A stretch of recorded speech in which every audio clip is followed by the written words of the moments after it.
Shalom, salam sehat dari kami anggota kelompok 12. Baik, kali ini kami akan mempresentasikan hasil diskusi kelompok kami dengan materi kebijakan fiskal yang disusun oleh Alventus Gunandri Gunawan, Agatha Adelvina Marwadi, Dian Ratni Kahara. Berikut penjelasan dari kami. Hai semuanya, kali ini kita akan membahas tentang salah satu materi dalam mata kuliah ekonomi makro, yaitu kebijakan fiskal. Yang akan kita bahas pada kesempatan ini yaitu pengertian kebijakan fiskal, pengaruh pajak terhadap pendapatan dan konsumsi, pengaruh pajak terhadap keseimbangan ekonomi, dan politik anggaran.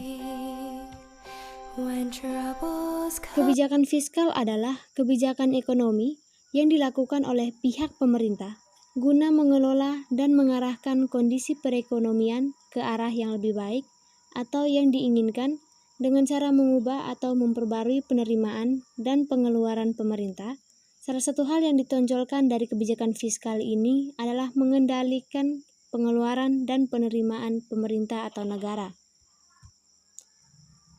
Kita masuk pada bagian pengaruh pajak terhadap pendapatan dan konsumsi, yaitu yang pertama, mengakibatkan adanya penyimpangan dalam penggunaan faktor produksi, yaitu penggunaan yang seharusnya dapat menghasilkan produksi yang maksimum menuju ke arah penggunaan yang menghasilkan produksi yang lebih sedikit.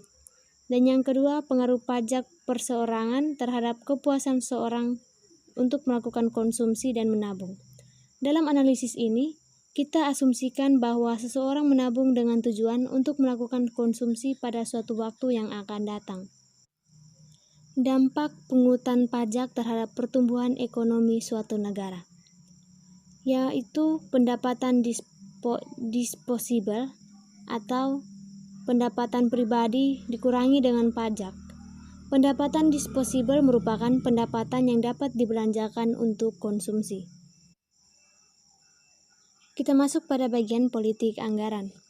Politik anggaran adalah proses saling mempengaruhi antara berbagai pihak yang berkepentingan dalam menentukan skala prioritas pembangunan dan mempengaruhi kebijakan alokasi anggaran karena terbatasnya sumber dana publik yang tersedia.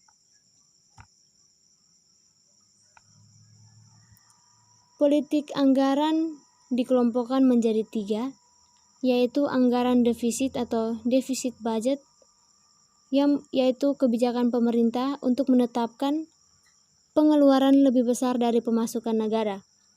Dan yang kedua, anggaran surplus atau surplus budget, yaitu kebijakan pemerintah untuk menetapkan pemasukan lebih besar dari pengeluaran negara.